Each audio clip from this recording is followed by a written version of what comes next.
quand même le José Mourinho, quel que soit ce qui va se passer, si Chelsea n'est pas champion, Chelsea aurait battu quand même le champion. 2 fois en aller-retour. C'est ça. Bah écoutez, c'est sans commentaire. Hein. Monsieur Mourinho a le secret de, je ne sais pas, comment galvaniser toutes ces troupes contre toujours les prétendants au titre. Mais oui, encore une fois, il démontre que c'est un fin technicien. Reste à voir qui c'est qui va être champion. En tout cas, il les aurait battus à l'aller comme au retour. Mais est-ce que Chelsea est écarté du titre comme Mourinho dit, voilà quoi, quels que soient les champions, on l'aura battu quand même 2 fois. Voilà, qui n'a pas d'attaquant. Voilà quand même un attaquant là qui fait parler la foudre en fin de saison. On l'a vu sur des matchs importants. Il marque des buts importants de Mbaba. En effet, Ben Mbaba fait partie commence à avoir cette grind time. C'est un garçon sur lequel aujourd'hui, tant qu'il est sur le terrain, on peut jamais baisser d'attention. Ça s'est manifesté encore une fois à Paris. Il a déjà Paris. Il le réitère à Anfield Road. Aujourd'hui, ça démontre encore une fois que les attaquants, tant que ils servent, imposer la pression sur les défenseurs, ils ne sont jamais à l'abri et il faut rester toujours concentré. Donc c'est regrettable pour le capitaine emblématique Steven Gerrard, mais ce sont aussi c'est aussi ça le football. Voilà, c'est aussi ça le sport et le football. On travaille avec Mourinho, il ne faut pas tomber dans un conformisme, à savoir c'est parce que chez lui il n'y a pas de titulaire indéfini. Tous les joueurs ont leur place, donc il faut en fait c'est indirectement la manière dont il manage ses joueurs en les piquant un petit peu, parce que c'est de la communication qui fait lorsqu'il dit que oui, j'ai pas d'attaquant, il sait très bien qu'il a des attaquants, mais c'est une façon, 35, oui, 35 ou 106 ans pour la réaction fut immédiate aussitôt après avoir provoqué Samuel Eto'o. Il est redevenu aussitôt réaliste, donc c'est une façon de manager les joueurs pour pas qu'ils s'endorment sur leur laurier. Voilà, on va filer tout de suite en France et on va parler donc de la Ligue 1 avec le Paris Saint-Germain qui doit attendre encore quelques jours avant de voir s'il pourra décrocher son 4e titre. La Ligue 1, c'est tout de suite. Donc marché sur l'eau qui se fait donc rattraper par un relégable, parce que Sochaux jusque-là était relégable et Sochaux aurait pu gagner ce match si cette action de dernière minute n'a pas été vendangée. Un Paris Saint-Germain fatigué, ennuyé, les joueurs ont envie d'aller voir ailleurs. Non, mais là, je pense qu'on peut lire à travers les dernières performances du PSG l'importance de l'unicité des joueurs tels que Zlatan Ibrahimovic, Cristiano Ronaldo, Messi. Depuis l'élimination, mon collègue l'a fort justement soulevé, au quart de finale de la Champions League, les esprits parisiens et surtout la perte de Zlatan sont pollués. Et ce qui fait qu'aujourd'hui, le Paris Saint-Germain patauge. Aujourd'hui, on se rend compte aussi que les garçons comme Zlatan, qui paraissent assez hautains, durs à supporter, sont en fait des catalyseurs dans un effectif. Depuis qu'ils ont perdu, Zlatan, l'équipe semble... Mais Cavani marque quand même. Certes, mais c'est plus cette armada, cet excès de confiance qui pouvait laisser penser que le tarif habituel du Paris Saint-Germain, à savoir 3 buts minimum, là, depuis que Zlatan n'est pas là, force est de constater que on gagne, mais il n'y a plus la manière. Voilà. Alors, est-ce que cela pose également le problème de la gestion d'une saison par rapport aux joueurs à l'effectif? Cela pose un problème de gestion d'une saison pour un coach. Enfin, on va faire un peu le parallèle avec l'Allemagne où Pep Guardiola, Bayern, il a dit à ses joueurs, oubliez le championnat. Et on a vu ce que ça a donné. Est-ce que finalement, on a parlé des équipes en tête de championnat, on a parlé du Paris Saint-Germain qui va finir probablement champion, Monaco, va jouer également la Ligue des Champions. La 3e place disputée par, il y a le LOSC, il y a Saint-Etienne, il y a Lyon, mais là, le LOSC, en battant Bordeaux 2-1, a fait un pas, il ne lui reste qu'un seul point pour pouvoir jouer la C1. Bon parcours également pour le LOSC avec un entraîneur qui est arrivé comme ça, qui ne connaissait pas trop l'équipe. Oui, je suis pas surpris. Je suis pas surpris pour une seule raison.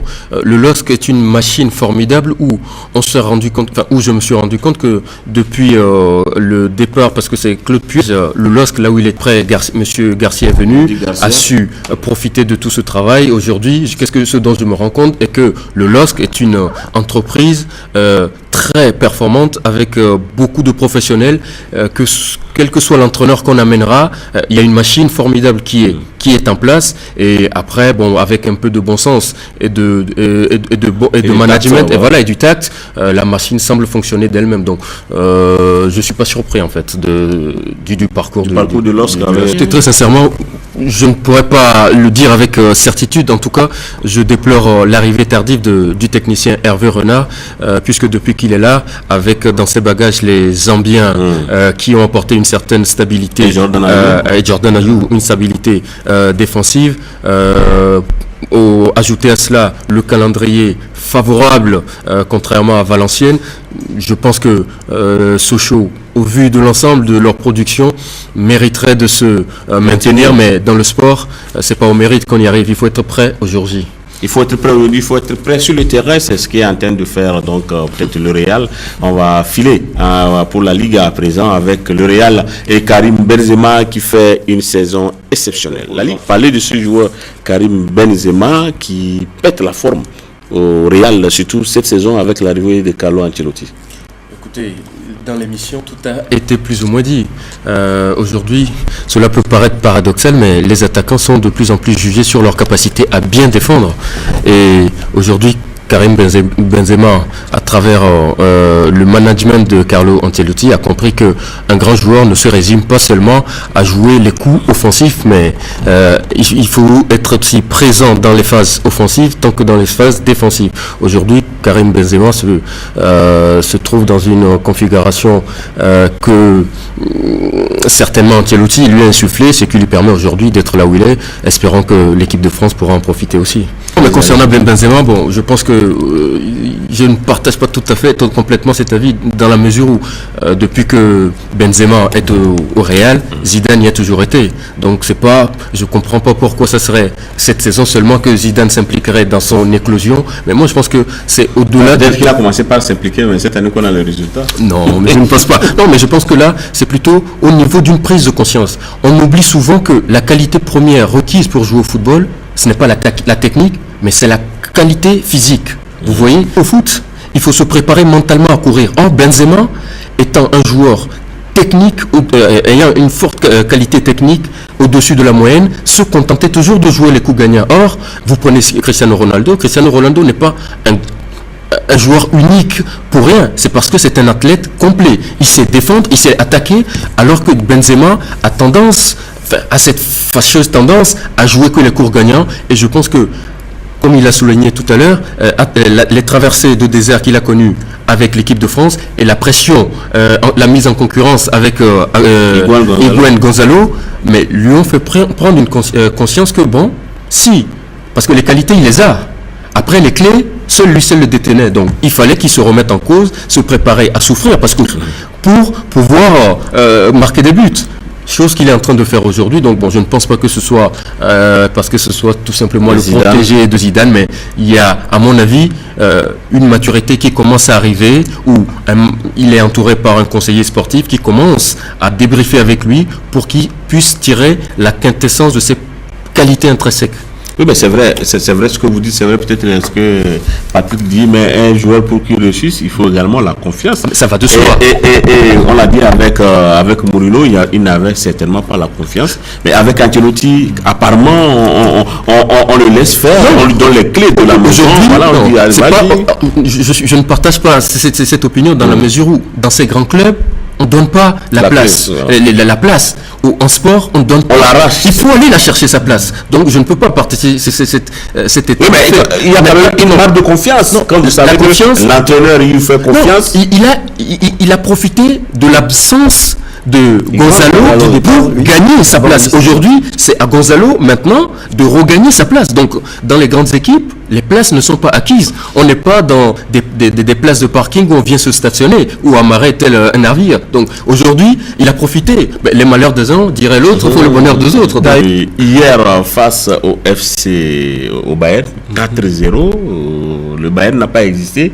Même si le Bayern avait promis l'enfer au Real, le Real qui a promis le paradis à ses supporters, finalement, il fallait choisir le paradis. s'il existe un enfer, forcément, c'est qu'il existe un paradis quelque part. Force de constater que le Real, finalement, a offert le paradis à ses supporters et au peuple espagnol.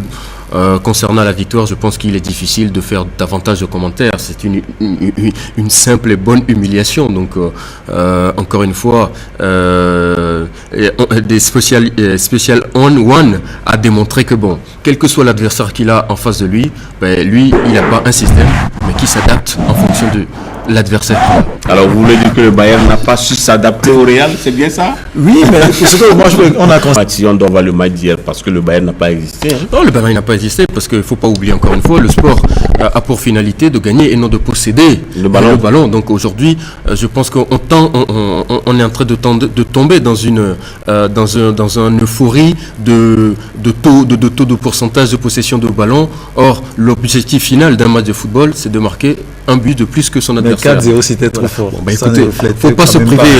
Le lui témoigner par le nombre de buts. Je pense que le Bayern était faible hier. Oui, mais le terme mérite me dérange. En sport, il n'y a pas de mérite. Il faut être prêt le jour J. Ils ont perdu.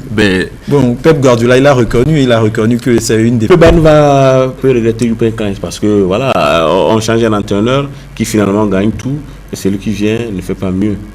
Est-ce qu'on peut dire que la place de Pep Guardiola peut être mise à prix? On le sait, il y a des anciens du club qui ont commencé par critiquer son jeu barcelonais qu'on a pris qu'au Bayern. Et maintenant, cette lourde défaite, même si le Real se trouve être la bête noire du Bayern, cette défaite peut quand même précipiter les choses du côté du Bayern. Précipiter, je ne sais pas, mais en tout cas, encore une fois, une chose est sûre, les entraîneurs sont liés au club par un contrat. Quel que soit X, il ira au terme. Un contrat qu'on peut dénoncer à tout moment. Avec des indemnités. Oui, généralement, les clubs réfléchissent à deux fois avant de limoger. Et les clubs n'ont pas réfléchi plus que ça avant de rompre avec David Moyes. Et il faut dire que même ils se sont séparés, David Moyes, mais ils ont gagné 146 millions au niveau de la bourse. David Moyes et Pep Guardiola n'ont pas le même bilan quand même. Non, peut-être. Non, mais je pense que les voix vont s'élever et pour de bonnes raisons, parce que venir se faire humilier à domicile comme ça, ne pas hausser de ton pour laisser entrevoir que ne pas agir, nous proposer une alternative au jeu du Real. Il ne faut pas être borné par son système, mais il faut rester un petit peu ouvert d'esprit selon l'adversité qu'on en face pour pouvoir mettre un dispositif pour ne pas se voir humilié de la sorte tout simplement. Mais on verra bien. Qui vivra verra, dit-on. On verra bien. On s'est intéressé à Karim Benzema au Real de Madrid. On va s'intéresser à un autre joueur. Lui, il joue en Italie, il est algérien. Il joue à Naples précisément et il s'appelle Fawzi Goulam. La Serie A. Comme dirait l'autre, on ne dit pas Fontaine, je ne boirai jamais de ton eau. C'est un joueur. À un instant T, la réalité est dynamique, je veux dire. Mais ce que moi me marque surtout, c'est que le talent comme l'intelligence ne ment jamais. Ça veut dire quoi? Ça veut dire que voilà un garçon qui avait, depuis quelques années, des clubs qui le suivaient, qui avaient des velléités de départ, mais qui certainement a un entourage intelligent, qui a su le faire patienter, le faire progresser une saison supplémentaire avant de partir. Aujourd'hui, il arrive à Naples sur la pointe des pieds et Saint-Étienne, par l'occasion, se sucre sur son dos. Oui, mais 5 millions, il a dit, se sucre sur son dos, se rend compte aussi de la bévue de l'avoir laissé partir. Donc je pense que, encore une fois, l'intelligence comme le talent ne ment pas. Quand on est très bon et qu'on est bien conseillé, on n'est pas surpris de voir ce que réalise ce garçon, parce que c'est un garçon qui, avec ses collègues comme Kurt et Guilavogui, ont un potentiel. Ce sont des cracks. Par rapport à leur catégorie d'âge, ils sont largement en avance. Maintenant, c'est de ne pas se griller, comme l'a souligné tout à l'heure. Beaucoup de jeunes partent trop tôt pour des raisons financières et loupent une carrière qui leur est prédestinée. Voilà. Alors, juste un mot de la Bundesliga, on a déjà parlé de Bayern, mais le Bayern qui a réussi quand même à mettre fin à une série de 3 matchs sans victoire. Et voilà, le mea culpa du coach Pep Guardiola qui a été entendu, et ces joueurs ont gagné. Oui. Dortmund qui a consolidé sa place et qui pourra donc être deuxième. Ça y est, je pense que on peut le dire, Dortmund a déjà assuré mathématiquement la place de dauphin et qui ouvre directement aux places qualificatives de la Ligue des Champions. Mais moi, la question surtout que j'ai envie de poser, au vu de, comment dirais-je, du parcours du Bayern, c'est quel est le niveau aujourd'hui du championnat d'Allemagne, compte tenu que le Bayern a gagné à quasiment 12 journées avant la fin de la saison. Je m'interroge aujourd'hui un petit peu sur ce championnat-là, mais bon. On verra donc quelle est la vraie place de ce championnat allemand. Nous, on s'arrête ici pour aujourd'hui. On se donne rendez-vous la semaine prochaine pour un autre numéro de The Big Five. Merci à Kossi Magui.